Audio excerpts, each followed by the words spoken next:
Ici Mélissa Raté, au nom de toute l'équipe, bienvenue à Allemand Mouvement. Cette semaine, on vous amène au tout nouveau skatepark de l'île Sainte-Anne. Vraiment un lieu rassembleur pour tous les amateurs de planches, de trottinettes également, de patins à roues alignées.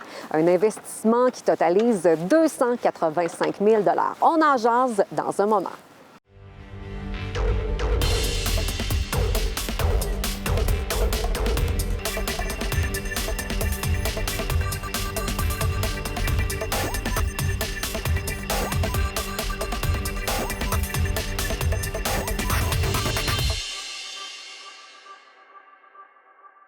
En compagnie de David Comeau, responsable jeunesse à la ville d'Allemand. David, bienvenue à Allemand Mouvement. Comment vas-tu? Ça va très bien, toi? Ça va très bien. On est devant cette nouvelle infrastructure à l'île Sainte-Anne. Parle-nous de cette nouveauté-là qui fait l'envie de plusieurs, mais surtout le bonheur de certains. Tout à fait, les deux. L'envie de ceux qui ne sont pas ici, puis le bonheur de ceux qui le sont.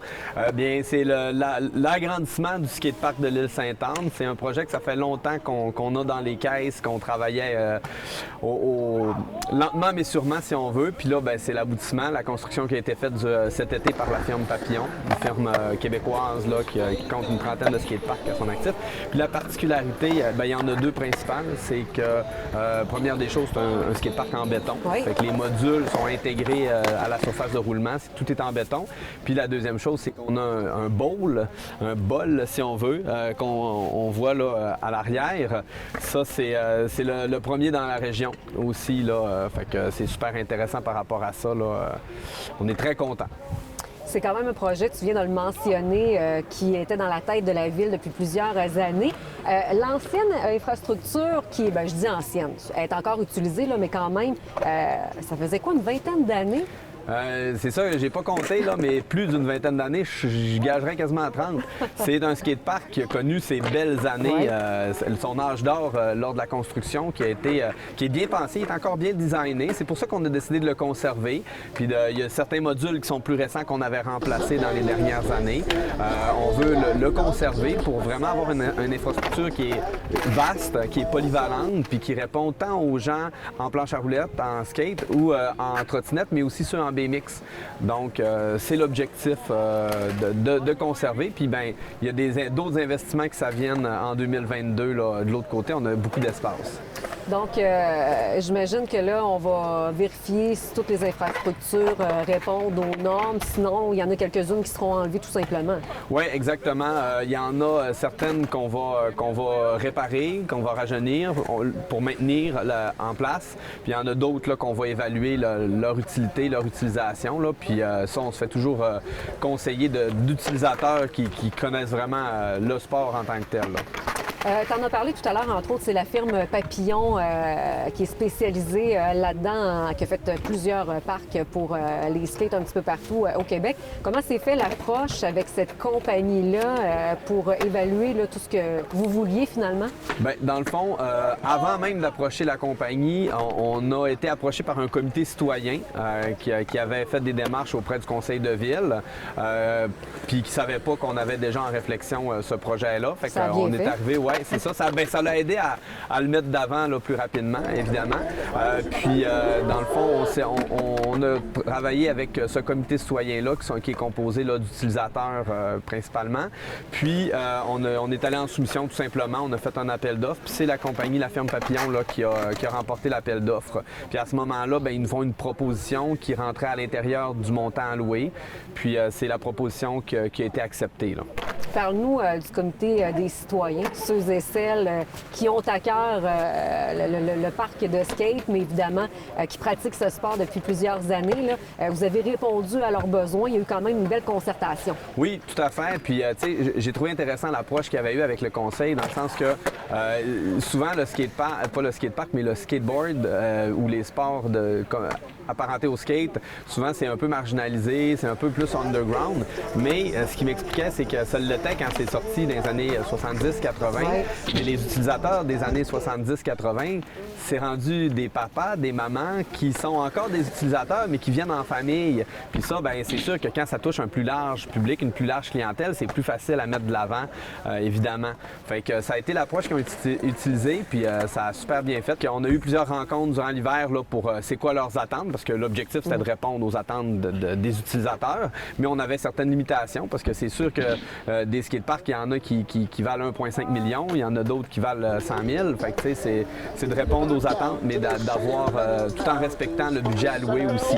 Donc, on est allé voir c'est quoi les priorités du comité, c'est quoi qu'ils voulaient mettre de l'avant, puis c'est là que le bol est venu sur le dessus de la liste pour nous distinguer. Puis ce qui est intéressant, c'est que ça va attirer des utilisateurs, mais de l'extérieur de la ville et même peut-être même de la région à venir essayer le skatepark d'Alma.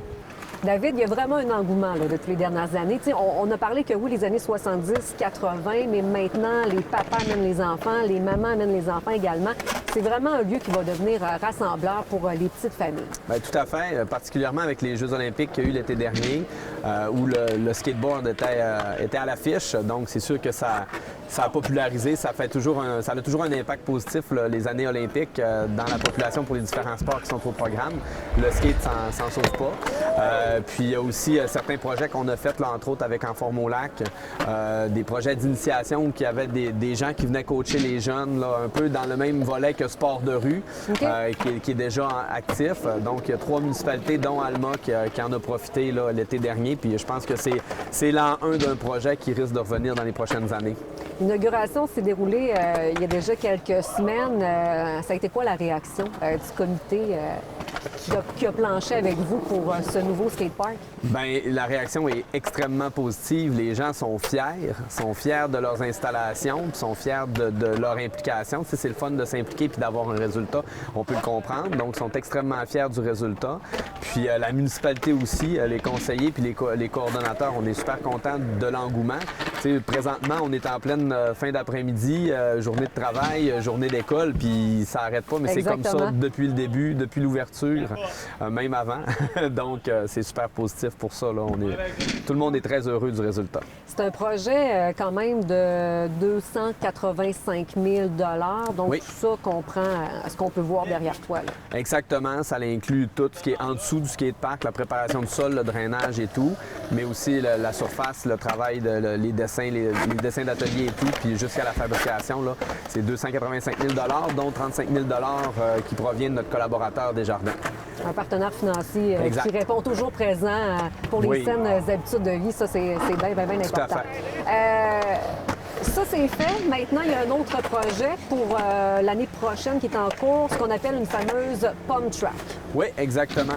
Donc, dans la lignée du développement de l'île Sainte-Anne comme lieu de sport actif, de sport en vogue, si on veut, derrière le skatepark en béton, on veut construire une pump track là, qui s'adresse beaucoup aux BMX, aux vélos, même les vélos de montagne vont pouvoir venir en faire. Donc, ça, c'est pour 2022. C'est vraiment un parcours avec des bosses, mais dans le fond, que tu te laisses aller, là, vraiment par le... Exactement, c'est ça, exactement. Il y a des montées, des descentes, des détours assez serrés qui virent avec des remontées. Donc, ça répond encore une fois à une clientèle là, qui nous demande depuis plusieurs années. Là. Est-ce qu'on peut dire que l'île Sainte-Anne, maintenant, fait partie intégrante des sports, des loisirs de la ville d'Alma, avec tout ce qui s'ajoute depuis les dernières années? Bien, ça l'a toujours fait partie avec la maison de jeunes, avec le skatepark d'origine, si on veut, qui sont présents. Il y a les tennis aussi, mais là, avec le développement du skatepark, avec le tournoi de spikeball qu'il y a eu cet été, avec le pump track qui est à venir, avec le pickleball, les terrains qui ont été aménagés et pour le tennis et pour le pickleball. Donc, on veut vraiment rendre l'île Sainte-Anne comme un lieu de sport, un point de rendez-vous. Puis il y a d'autres projets aussi qui sont à venir, évidemment. David, on lance l'invitation parce qu'il y a une belle fête qui s'en vient prochainement ici. Exactement. Le comité de citoyens, qui était en bonne partie présent lors de la conférence de presse, voulait avoir un moment pour la population, donc évidemment de fin de semaine de préférence. Ils sont en train d'organiser une belle activité là, pour le 9 octobre à partir de midi. Il y a des commanditaires qui vont être là avec des boutiques de skate qui vont être présents pour fêter hot dog sur place là, pour souligner l'ajout du skatepark en béton. En terminant, on lance l'invitation à toute la population, Toute même la les population. nouveaux, de venir l'essayer. Hein? De venir voir, juste aux curieux de venir. Moi, j'ai une grand-maman qui m'a dit qu'il venait avec ses petits-enfants. Quand elle gardait, elle reste pas loin, elle venait ici. Fait que, tu sais, il n'y a pas d'âge pour venir profiter du site. Pour faire du skate, ben là, c'est propre à chacun. Il faut surtout avoir les habiletés. Effectivement. Skate, après ça, planche à roulettes, comme on vient de le mentionner. Ça peut même les patins à roues alignées. Oui. Tout à fait. David, merci beaucoup. Bien, merci, ça fait plaisir. Merci à notre invité, David Comeau, responsable jeunesse à la ville d'Alma. Ici Mélissa Raté, on se reparle très bientôt. Et restez là parce que le conseil municipal suit en direct à Nous TV.